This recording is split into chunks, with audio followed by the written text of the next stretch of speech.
morning, Quadcopter 101 here, and what I got for you today is a review of a neat new little Wi-Fi flyer. Now don't laugh when I say Wi-Fi, because this is pretty neat what it does. This is the CX-36 glider. Now the CX-36 glider comes in three versions: a cameraless version, a 0.3 megapixel version, and a 2 megapixel version, camera version. There's the camera, and there's the SD card slot. It does not come with a micro SD card. You have to provide your own.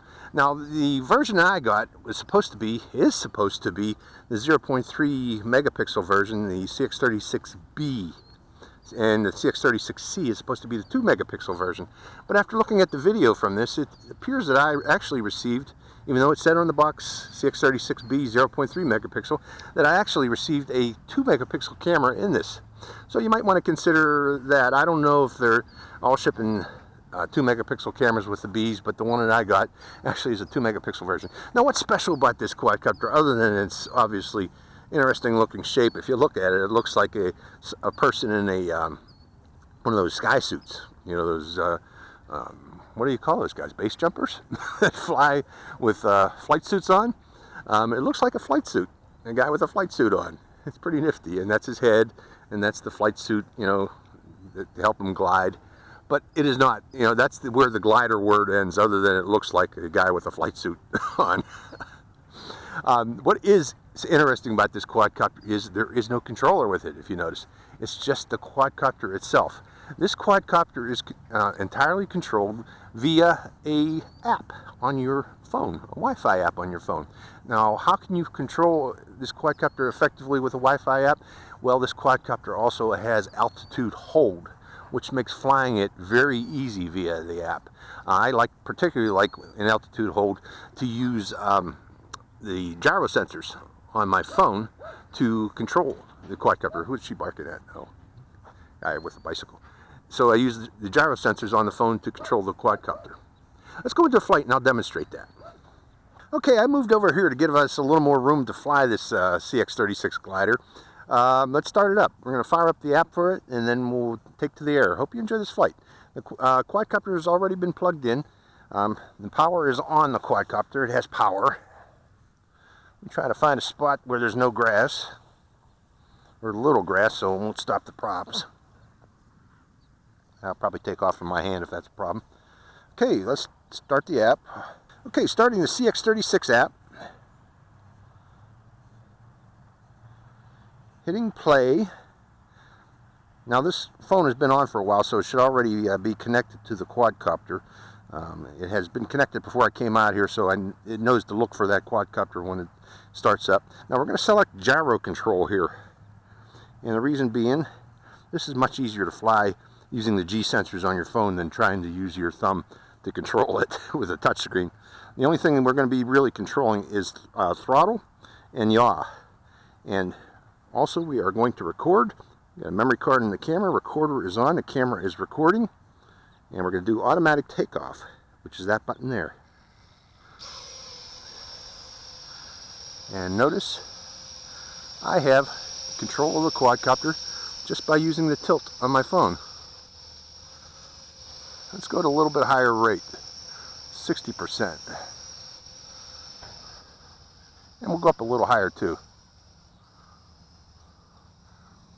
And notice we got yaw control too. You got to use your thumb for the yaw control. Let's go up to a higher rate, 100%.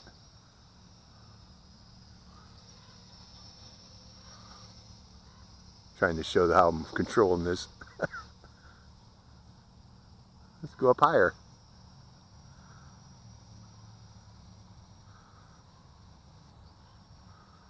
Okay, when I tilt forward, it's coming toward me. Keep in mind, you know, direction's reversed.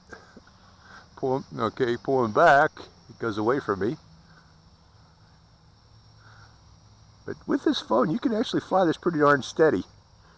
Really steady, look at that. Using a G sensor, you get the feel of it. It's pretty easy to get the feel of it. Okay, did I accidentally hit the... I think I accidentally hit the land button. Let's see if it goes to the ground. No, I'm not sure why it came down in altitude like that. Look how stable that is. Didn't like staying up there. Let's go back up again.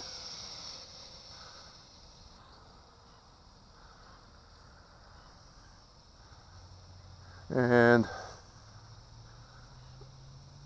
we'll go backwards a bit. Turn toward me.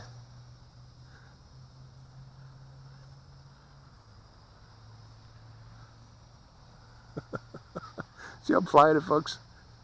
Pretty cool. Now let's demonstrate that auto landing.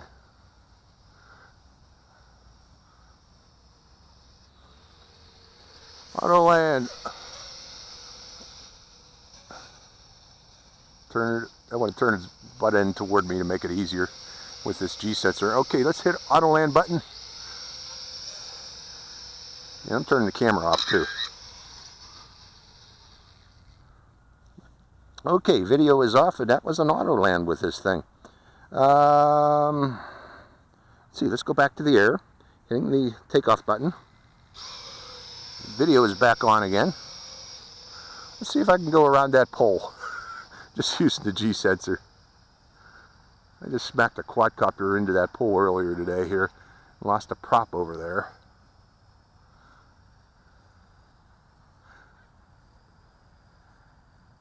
Okay, let's go around it. Coming back. It's got pretty good range. I'm out there. Let's go up a little higher. Actually, turn it around and point it toward me. Pretty nifty little quadcopter. Neat concept. Every once in a while it goes into a drop. I don't know why. I'm turning the camera off too. Bring it back toward me.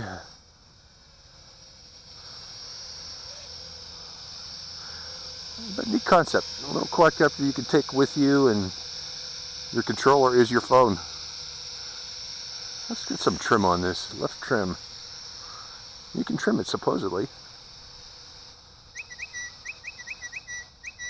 I guess that's it. Max trim left. How about max trim forward? Okay. One more video. Video is on. One up one more time. Let's see how high we can go with it.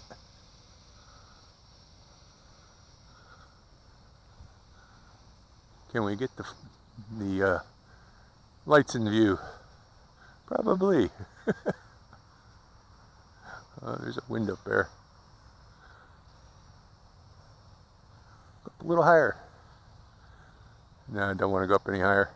Okay, coming back down. Camera off. It's landing itself. I think its battery is kaput. Land.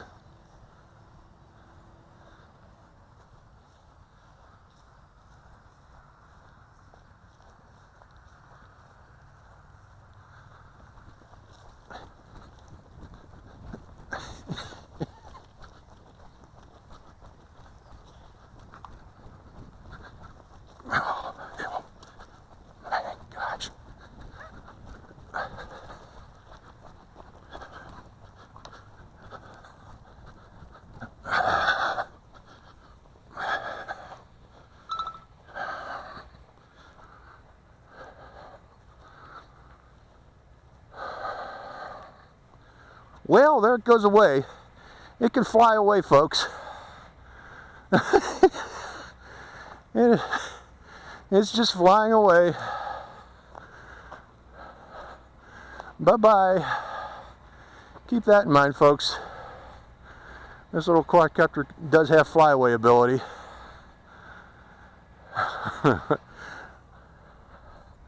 My app is off. My app crashed and it just flew away. Unfortunately. Who knows where it's going. Okie dokie. Bye-bye, little quadcopter.